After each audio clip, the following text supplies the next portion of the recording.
Constructing your life is about much more than just building a bank account. Each week, join real estate entrepreneur and mindset coach Austin Linney as he interviews guests who are constructing their dream lives and impacting the world around them on a daily basis. If you're an entrepreneur or wanting to start a business, or you just want to hear motivating stories of how others have overcome the odds, you are in the right place. And now for your host, Austin Linney. Guys, welcome back to Construct Your Life. This is Austin Linney here. Guys, in true fashion, we just set up a meeting and there was too much gold in the meeting. And you know, all the time, AJ, I say to myself, man, I wish that was recorded. 100%. We're going to do that today. So thank you, Dennis, so much. This is AJ Nickerson. How are you doing, sir? AJ Donaldson. My fault. I got close enough. You're good, bro. Hey, it has a son in it, so you already know I'm here. So, Dude, hey, they call me AJ when I was growing up, so we'll just call each other AJ and call it a day. Last names are not needed. Yeah, bro, absolutely. Yeah, AJ in the mix, that's trouble. So we were talking about so much. Give everybody a little bit of your backstory, and then we'll kind of see where it goes from there.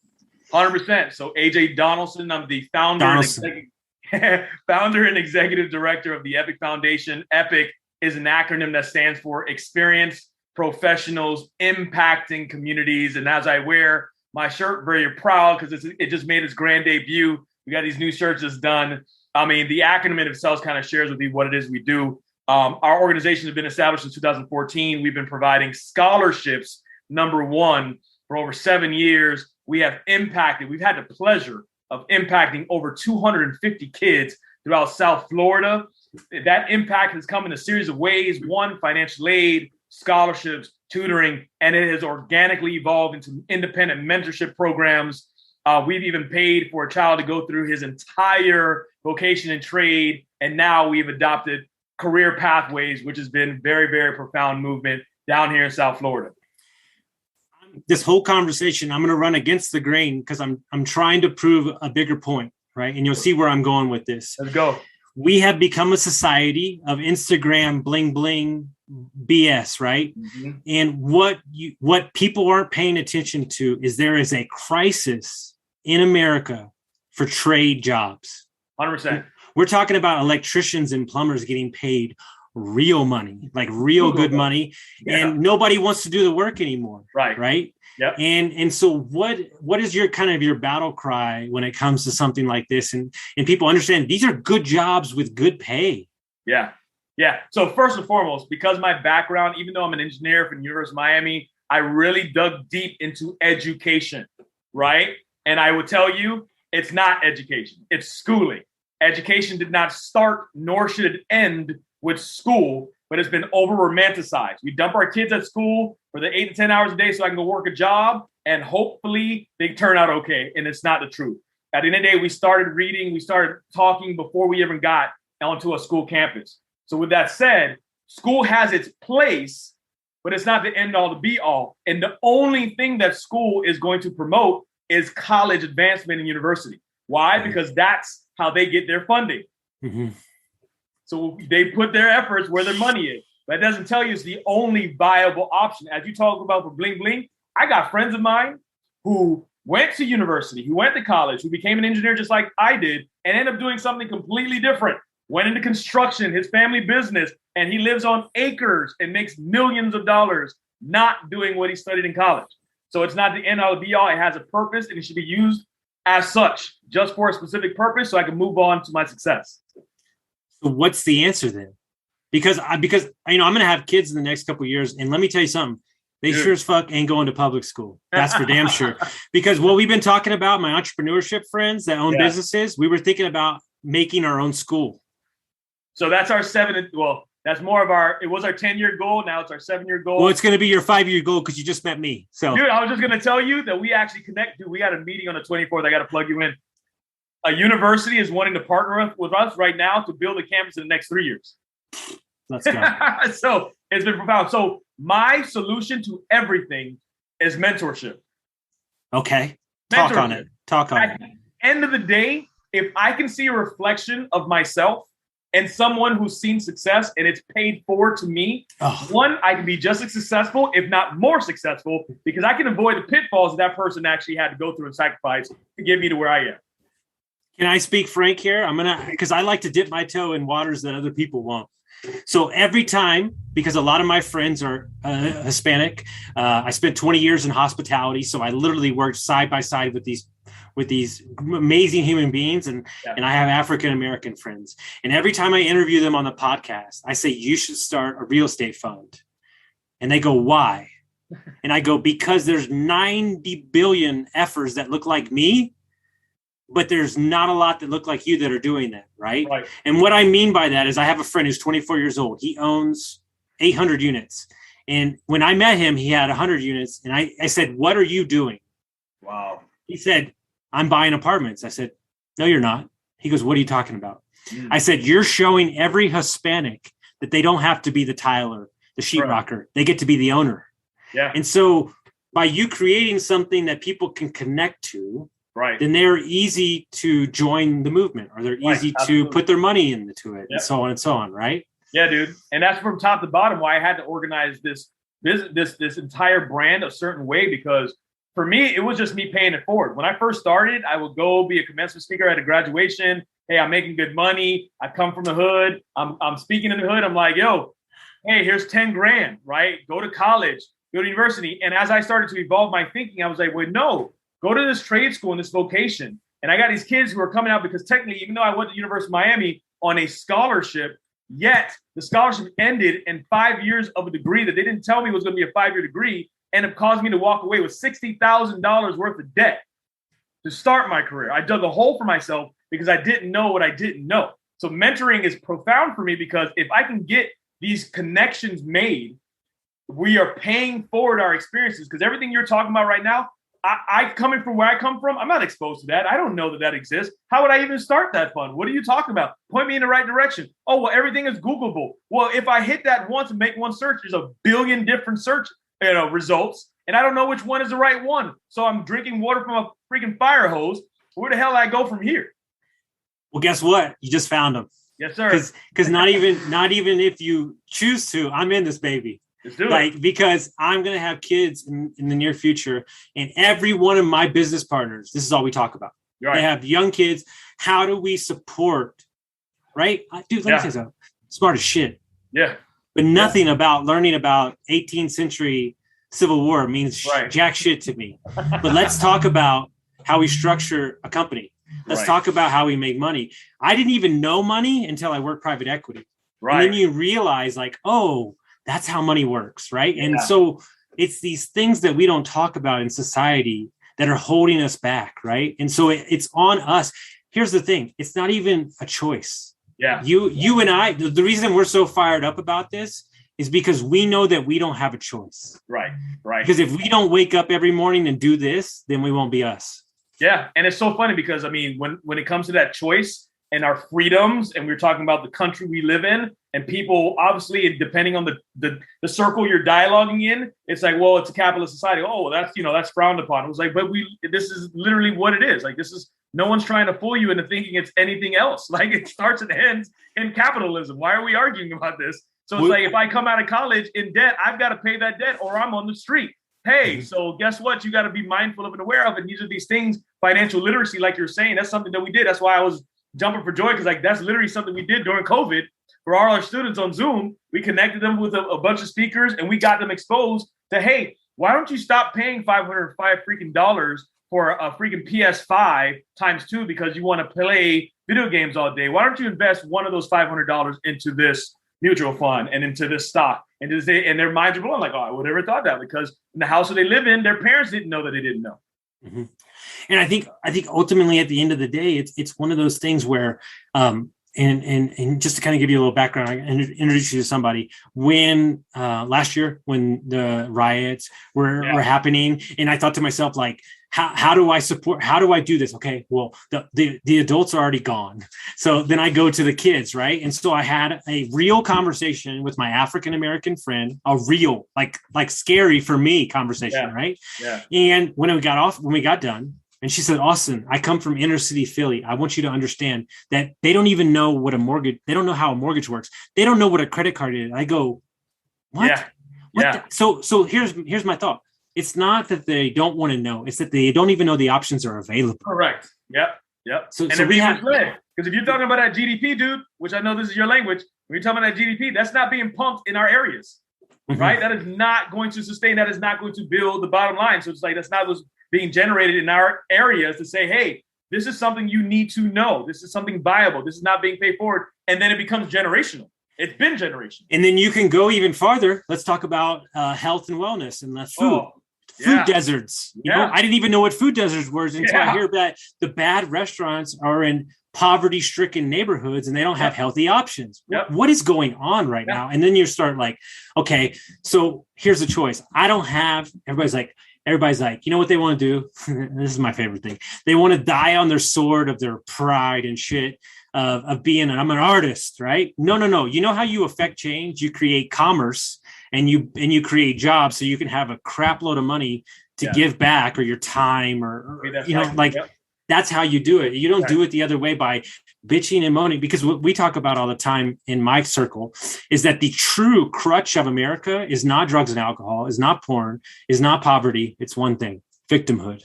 Yes. Victimization. 100%. I literally, again, watch Dennis's podcast. I swear, because I was like, just own your shit. Like, you got to own it. Like, okay, I messed up. This is my problem. Okay, yeah, this happened to me in the past. I'm grown now. Like, I can't continue to look in the past. I got to move on to the future. I have my baggage and I'm up running and taking out crap along the way, dude, because that's what this is. Epic is that therapeutic thing for me, because football was that. I dumped a lot of my hostility and anger on the field. I was a gentle giant. Anywhere else, I put that helmet on, I was a madman because I had a lot of stuff that I was dealing with. And thank God I had that conduit to dump that in. And that's for a lot of guys. A lot of men from where I grew up in, it's not just, oh, hey, this is the only way I can make it. It's like, if I don't put this somewhere, I'm going to end up in jail. No, let me tell you something. When they say Ray Lewis was a bad man, he was a bad man, because he had to get that anger and that frustration out. And if you were on the backside of that thing, you better watch out. Like, buddy.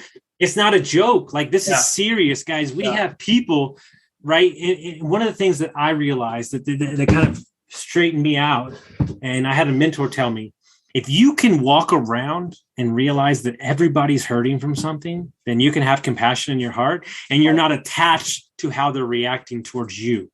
Right? It's this victimhood attachment thing that I know, but Bob yelled at me for here. Well, maybe Bob had a shitty day. Like it's not about you. And I think we're walking around on eggshells, and we're waiting. Here's what my friends and you, I could tell you and other people are going to do. We're not waiting around for you to help us out. We're going to go be the change that everybody's seeking.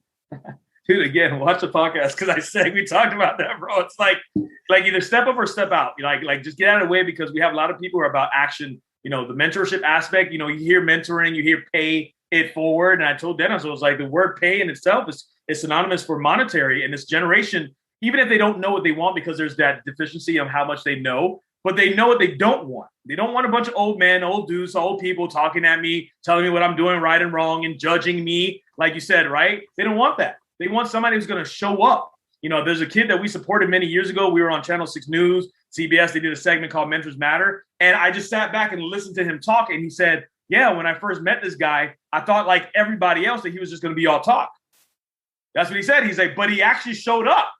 He was so shocked by the fact that I was like, I did what I said I was going to do. Like, and again, but it's his character. And again, to take another step forward into the race card, some of these young black, brown, and tan faces I deal with down here in South Florida, me being a Jamaican American coming up here, born and raised in South Florida, Opelika, but by way of Jamaica, I had a different spin, because when I looked at Black History Month, when I looked at Dr. King coming in, when you look at his speeches, we're so victimized. We're so adamant about racism and how we were victimized. And that's on the list. And I'm like, well, hold on, guys. Yes, that was bad. That was a long time ago. And yes, there is some existence of that today. But let's listen really carefully to what Dr. King said. He said, he dreamt of the day that we would no longer be judged by the color of our skin, right? Mm-hmm. The man was brilliant. He could have stopped there. He could have literally put a period there, ended it, and he would have been justified. Don't judge people just by the color of skin. Cool. He did not. He took a comma and he put a big old but. What did your mom and dad tell you about saying but? Right? Yeah. What was more important? What came after the but? What came after the but was being judged by the content of our character. So I don't care, brother to brother, white guy to white guy, Spanish. It doesn't matter. It's like, do you have good character? Can I trust what you're saying? You know, she said, my friend Mel said something to me, and I was making a comment about something, African-American did. And she goes, yeah, guess what? There's dumbass fucking African-Americans. She goes, just like there's dumbass white motherfuckers. Right. And I'm like, hey, I can get behind that shit. You know what I'm saying? Because at the end of the day, what you and I are seeking is solutions, and what everybody else is seeking is problems. Right. And I had enough problems in my 20 years of alcoholism that I'm not seeking that anymore. Right. What's the narrative for the conversation that we are moving the needle forward? Yeah. And that's where I'm going to do. And your bad attitude of this is how it's always going to be doesn't do anything for me, and I refuse to be around it. Right. 100%. That's what we separate ourselves. I mean, you know how many times I've been in situations where, a single mom who's doing her best and we're trying to support her. We come in, we surprise them. Here's a check, boom, boom, boom. And then here's the application. So of course, there's a scholarship application people have to fill in. And there happened to be a media release form. And on this media release form says HIPAA and FERPA and all these important things that, hey, we just want to make sure legally that if I'm going to take an image of your child that, you're giving us permission to do so. My baby, you're taking my baby from me. And I was like, whoa. I was like, just don't sign it. How about that? We don't need to take pictures of them. We're still going to support you. Is that okay? And they're just completely, but this is a trauma. This is the trauma that human beings have undergone that you can't even receive, I should say, the help that's right in front of you because you've been traumatized. Oh man. I have a good coach that coaches me that says we as people live our life with our life story right up against our nose. Yes. And he says, because you can't see around you, he said, if you breathe for 2 seconds and pull it out, he said, then you can operate in the space where you're not taking offense to everything and you're not doing anything. And so I know what mentorship did for me. Yeah. What are the aspects of your company, your nonprofit that you find the most rewarding when you see the light bulb come on? So, dude, I can answer that question in 2 parts. Starting with the fact that the only reason I am the man I am today, and the only reason, again, building men, that I was able to be in this position as the executive director, as a founder, as a business owner, as a home owner, as a married man, as a father, all these things. All these hats that I wear was because I received mentoring myself. Now, here's the thing. I sought mentoring, right? I wasn't given mentoring, right? I grew up in a religious home. And so there was church and pastors and all that kind of stuff. But I couldn't quite get down with the way things kind of came off as legalistic, judgmental. It didn't resonate with me. I thought a lot of it was very practical and you could apply it, right? Like the wealth principle of giving back 10%. Didn't say I had to necessarily give it to you. They said just give it back. Rich dad, poor dad. That's a wealth principle when I saw those analogies. Now, I sought mentoring, and I always kind of spin it like Batman, right? Batman versus Superman. Batman kicked his ass. Favorite comic hero. Why? Right here, right? He had the truth of purpose. He had that motivation that he could take his humanity and run with it. And he was an engineer. He was a chemist. He was a badass jujitsu warrior. He had all these different layers to this man as one individual human being with no superpowers, right? To me, that's what I wanted to be. I was like, dude, I'm multifaceted. My mom raised me this way, but there were things I understood and recognized early that I was missing, right? I wasn't brave. I wasn't bold. I wasn't articulate. I wasn't willing to step outside the box. So guess what? I saw a man who was brave, who was bold, who was articulate. I'm like, you're going to mentor me. Who the hell are you? Shut up. You're going to mentor me, and I'm going to show up at your door every single day until you mentor me. And I took everything I could. And one of the most profound things, there was 2 major quotes, but there was one quote that came up during Dennis's podcast. Is people don't care what you know until they know you care. Mm. People don't care what you know until they know you care. And that, for me, was why we had to show up first and invest in these kids' lives, because they hadn't seen that from their own trauma. People did not show up for them. So that's low income, impoverished, underprivileged, underreported, all this terminology. People did not show up on their behalf when they were innocent. Mm-hmm. when they were still the innocents, right? So they're traumatized going into their adulthood and their adolescence and all these different things. So for me, that was important that we show that we cared just for you as a human being. Nothing else. You ain't got to do nothing for me, bro. Here. What? Just here. There you go. Secondly, when it comes to the impact that is made when that happens, when that aha moment, when you're able to really dig in and help that child see the superhero that exists in themselves, dude, that's everything. That's changing the world. That's changing our society. I call it the ripple effect of impact. Yes. I'm coaching you directly, but because you're a better person, you're affecting other people in your life, and it just keeps on going. I'm going to say something to you that I wrote 2 days ago that I think is really going to hit home with you. Yeah. So I get up early, really early, and I always work out every day, and I do my thing, and I'm very consistent with who I am. And that's what a lot of people comment me on. But I always get this question. They ask me, what time do you go to bed? Okay. For me, that's the wrong question. The question that you should be asking is, what drives you so deep in your soul that you can show up like that every day for yourself and for your clients? Right. Because what you're doing is you're asking the fisherman how the fish taste instead of asking the fisherman how he caught so much fish. Right. Yeah. Absolutely. I agree 100,000%. And so what you're describing with these kids is all they're asking for is the opportunity for somebody to give a fuck. Right. I mean, it's as simple as that. And so when I meet somebody for 2.5 seconds and I've already related to them and we're best friends, they feel safe enough to share with me something, right? And then that evokes change with them because they say, well, hold on, maybe somebody gives a shit. Right? Yeah. Maybe because we have an absentee of men, right? We have an absentee of people doing what they said they were going to do, right? And then sticking to it, right? Because one of the things when I wanted to start getting sober, I realized that it wasn't the promises that people broke to me. It was the promises that I broke to myself that eroded my inner confidence. And so I made it a point that if I say I'm going to do something, I'm going to do it.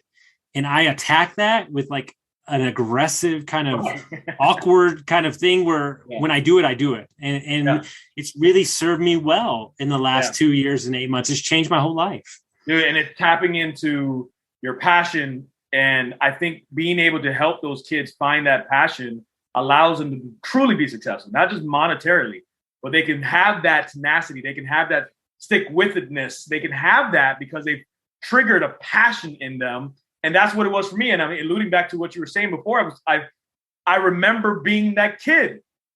I haven't forgotten that. I call it my Robin, the Peter Pandemic is the way I call it, right? And this is even before, the pandemic. The Peter Pandemic for me is like, do you remember the Lost Boys? Do you remember the Pirates, right? And if you watch the movie Hook with Robin Williams, God rest his soul, Robin Williams became an adult who forgot what it was to be a kid. So he forgot how to fly. He forgot how to imagine. He didn't have quite an imagination. He was too about making money. He was too about, furthering the business, but he forgot what it was, the passion of even going into the direction of why he was there in the first place. As soon as he realized his reason, his why, he was flying it even as an adult. Who are all the pirates? The pirates who have just completely given up on imagination. In fact, they are now hating and trying to kill those who have the imagination, trying to stifle, right, what they have going on. That, unfortunately, in many industries are the people who are running these industries, including the education industry. I don't know if I've ever talked about this. In this type of aggression is very hard to describe, even when it hits me, when they're coming at me, but I think it'll hit space with you. When you get sober and there's a man that has an alcohol addiction and he sees you happy and sober, the aggressiveness and anger he has towards you because he can't get sober himself is one of the most awkward situations in your life. Like almost like kind of scared for yourself because he's so upset with himself. That's what you're describing in the parents is we have, as adults, we have stricken all the fun out of life. everything is a thing, right? Right. And we don't celebrate shit anymore. It's on to the next thing, on to the next thing, on to this thing. Right. And at the end of the day, we have an obligation to bring that back in our life, because to be honest with you, I don't give a fuck what's going on out there. Life's pretty fucking great, man. Right. Like me and you are having this conversation. I'm in California. You're in Miami. I work with a guy in Spain every day. That's awesome. Like, you know, like life is awesome. We got to get people in their gifts, right? In their gifts, doing what they love, and that love that they'll share to other people. And that'll be kind of the change that we're looking for. That's a fulfillment. Like you get that fulfillment that wakes you up every day and motivates you to keep moving. Because even when the life in the day isn't that great, you're still motivated because you find that fulfillment in it. And it's such a profound thing versus, hey, we got to sort kids to now get into this industry because we need to push the bottom line, the GDP. That's all that matters, right? Keep this country alive. And, you know, all this stuff. It's like, yeah, but you'd be more successful if you sorted these kids so that you found that child who happened to be really passionate about that thing, right? I assure you, there are kids in this world with all the diversity that we have. There are kids in this country that would be extremely passionate about sanitation. Extremely, that they would be the best sanitation workers ever. But no, you allow it to be a default that if you don't make it, if nothing else works out, you can default. So now you got guys that are riding that truck who are cleaning things miserable and doing it with a miserable attitude. So nothing's done with the type of passion and fulfillment that if somebody actually cared about that particular thing. No, and Steve Harvey talks about this all the time. You know, he that the comments he says, I got a motherfucker that when we were 16, he loved to cut grass. That dude's making $4 million, and that's all he did his whole life. And like, you know what's interesting? When the pandemic was going on and we were in California and we went to a local barbershop and it was all a bunch of Hispanic kids, and this young kid, he had been training for like 2 months to cut his first hair. I think I was like, this is his fourth, right? Dude took forever, right? But it was the best haircut I've ever got. And in that moment, I thought to myself, this is how we fix America. Yes. By somebody doing what they love, supporting small businesses. Because let me tell you something right now. I don't give a fuck how much I got going on. I will not walk off this earth until I've supported as many human beings as possible, living their gifts that they were born to do, regardless of what that is. Yeah, like, regardless of it, that's like milking goats in New Zealand, I don't care. Yeah. It doesn't matter to me. But we as a society have to give them the freedom to be able to do it in the first place. That's the difference. Look at the education system as a great example. Of course, this is one of my passions. This is what I do because of how it affects our society and the next generation, our students. That's where they are. The truant law says you got to be there or I'm coming and knocking on your door at a cop. So our country has said it's absolutely necessary your kids go to school. Again, not receive an education. That's different. We have a different analogy around that. But you have to go to school. Your kids have to be there and it serves its purpose. I got you. But let's think about the workers. Not the administrators, the workers, the teachers, right? Especially down here in South Florida. You have some amazing, passionately driven educators that exist. Here's the problem. A lot of them are no longer in a classroom. A lot of them have had to abandon their passion, have had to abandon that ship because of how the model of the school system does not support them, which is exactly why I thought it was critical to push a mentoring movement, because you have people who have their God-ordained gift to disseminate information, to just empower and ignite a passion in the next generation in a subject or field, who is not in front of these kids day to day. Quite the opposite, right? And they're in every other industry except the one they're supposed to be in because they don't get supported the way they should be supported, right? So it's important because for me, I have to find a way to help those people to still work within their passion. You don't necessarily have to be a teacher, right? If you have that gift, if you have that calling, if you have that skill set, right? You can still help educate the next generation by becoming a mentor, or more specifically, an academic mentor, as I coined that phrase. Work with them in academic. You don't have to necessarily be at school, which is where that 10-year plan, that model school I talked about, that's now based on passion and based on everything going on, the stars align and all the right people are getting in place. It seems like it's like a 3 to 5 year plan. at the end of the day, our model school is going to be primarily based around mentorship. We will have instructors that are professionals that worked specifically in that field.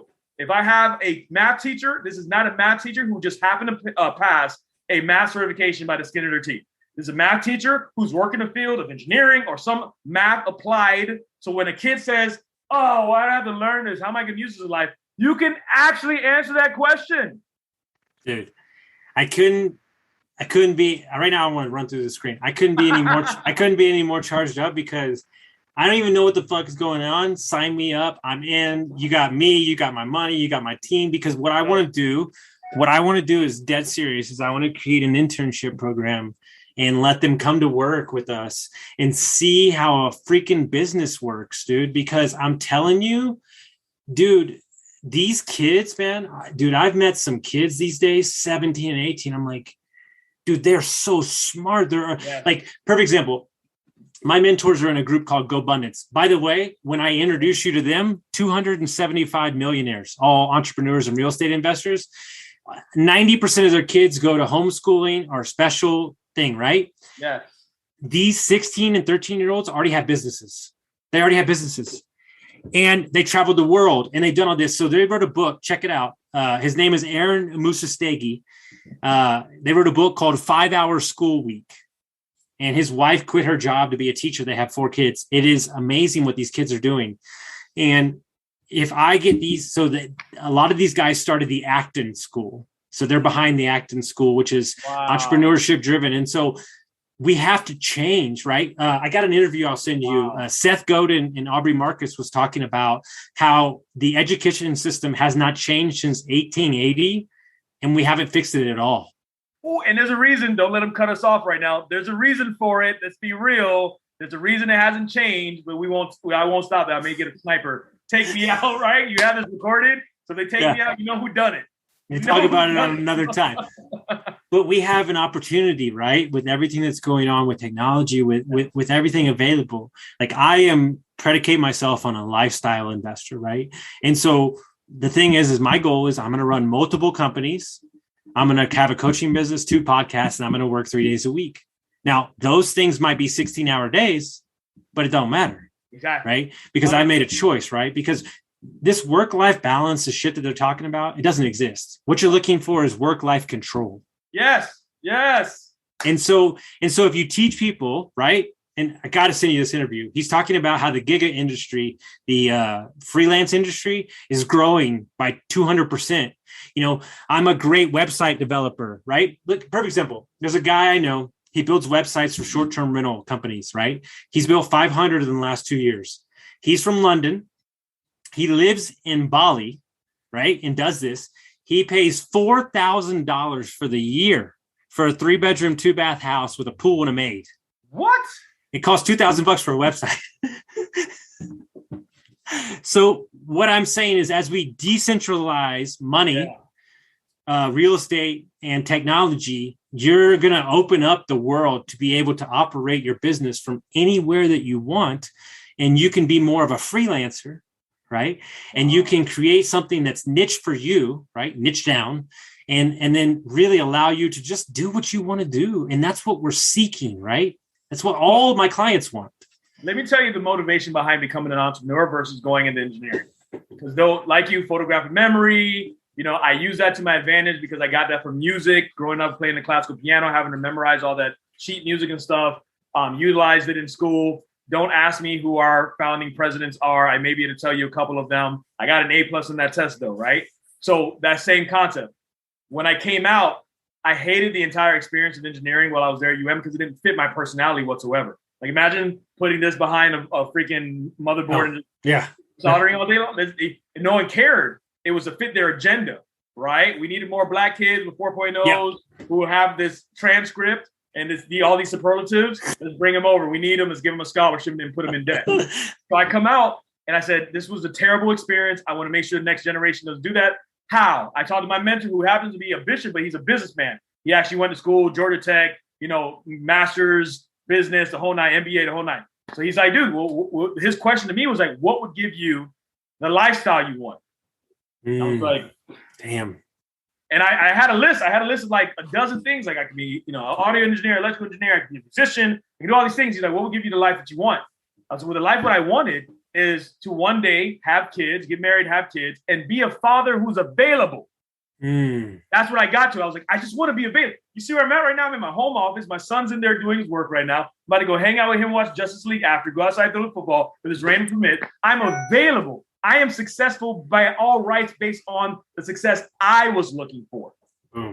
Right? And so that's where 2-3 years ago, I had a huge contract with this Native American tribe for over a decade. We're making $500,000 just off that contract alone, right? I get to the table and they were like, look, man, we want more. And we don't want to pay more, but we want more. What do you want? I want you to go here, you got to do this, and they have no control over anything that they're doing. And I was like, no. Well, they gave me an all or nothing ultimatum. I was like, well, you could take this contract and shove it. You know what I'm saying? Why? Because one, I wasn't fulfilling my true purpose. I was only serving their community, and a community that they're already taken care of. They don't care about the white man's money. So it's like, why? What am I doing here then? When you have a 13-year-old who looks at you and I say, well, son, let's start talking about what you want to do for the rest of your life. What do you want to be when you grow up? And his response is, I already am what I need to be. I'm ex-Native American. It's like, at 13, you're telling me this? He already knows. He's like, yeah, I'm good, bro. When I turn 18, I get this much money. When I turn 21, I start popping out kids and I have more kids and I get more money. That's it. Good. Bye. How you motivate him to get an A in a class, right? So I was like, dude, this is not, I proved the model, but this is not what I wanted to do. I walked away. I told my wife, I'm like, hey, we're going to have to buckle down the hatches for a little while and tighten our belts. But I can't do this anymore. I got to move on. And the number one reason was because I wouldn't have been available.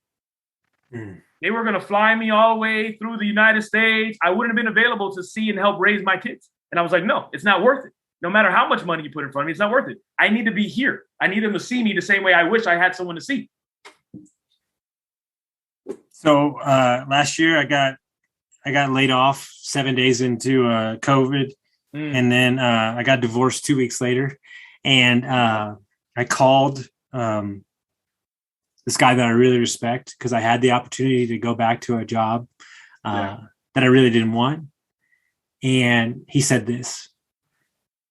He said, Austin, if you bet on yourself, I promise you won't be disappointed. Wow. He goes, it might not be easy and it's going to fucking suck. Yeah. He goes, but I promise you that you'll get to where you need to go.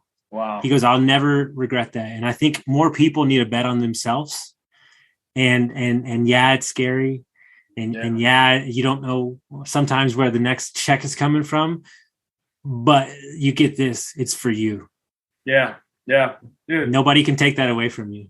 Let me tell you a couple stories. One about the same situation. COVID, right? Everybody knows last year and a half plus, during COVID, I didn't have a job, right? Because I had just left and walked away from that situation a year prior, and I was still trying to figure things out.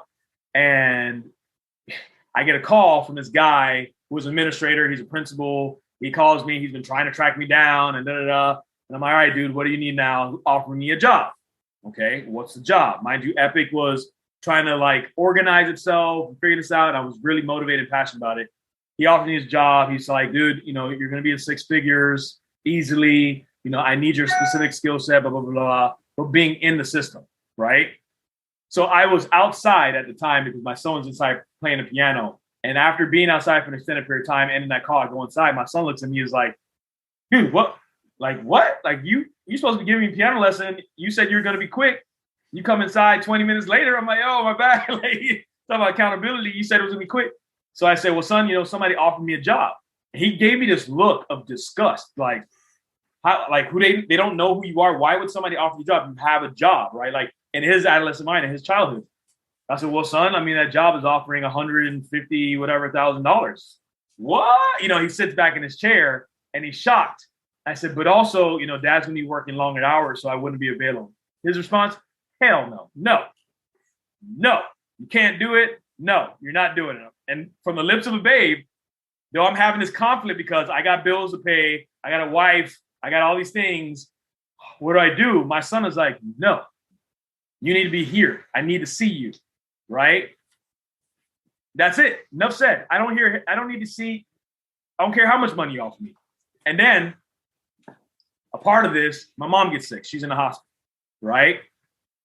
The industry of the medical industry, another one of the top 10s in this country, fails her, right? She almost dies.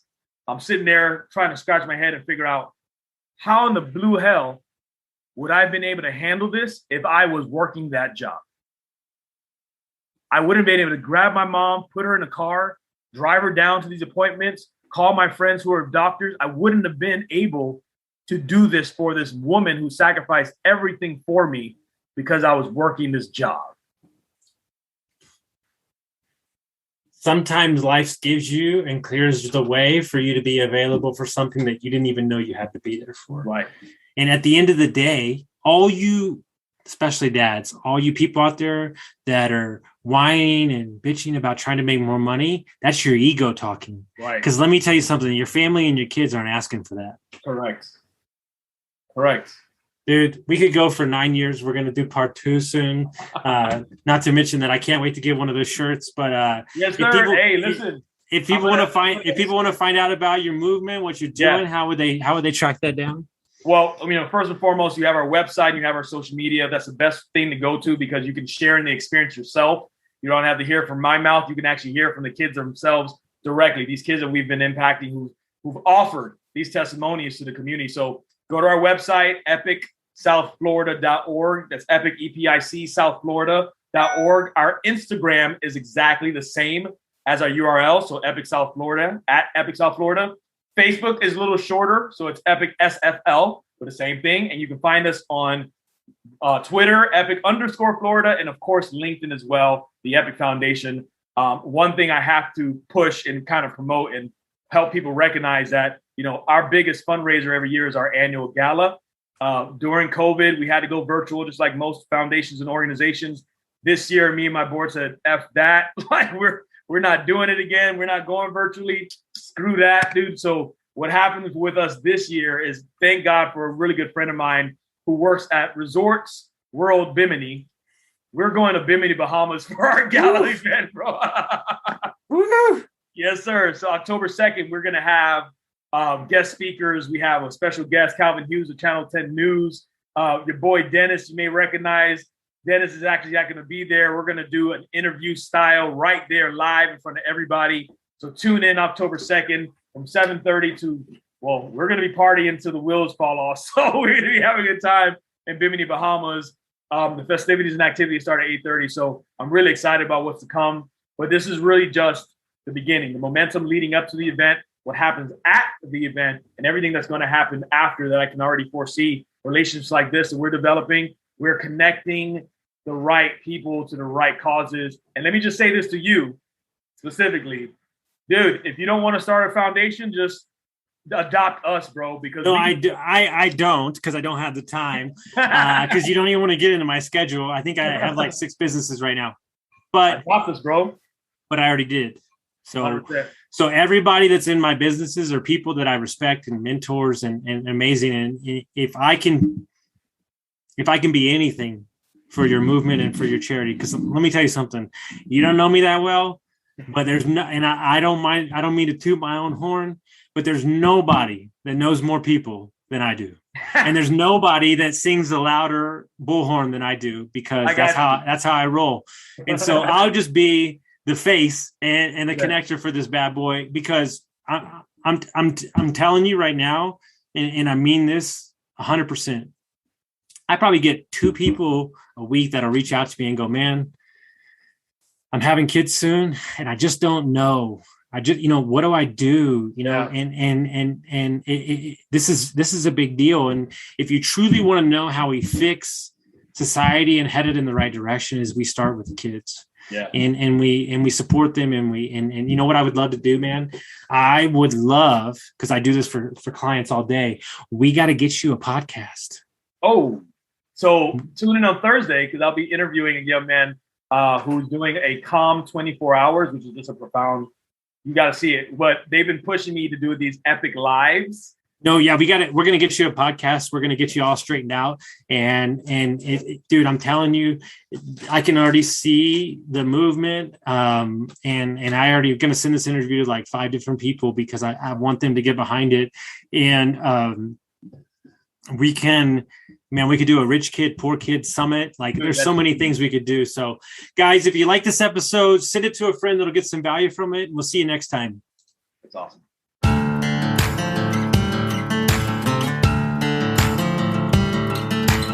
Thank you for listening to Construct Your Life with Austin Linney. If you enjoyed this episode, be sure to rate, review, subscribe, and pay it forward by sharing with a friend. Most importantly, take this opportunity to start constructing your life by taking immediate action on what you learned. For show notes, resources, and more information on one-on-one coaching with Austin, visit constructyourlifepodcast.com.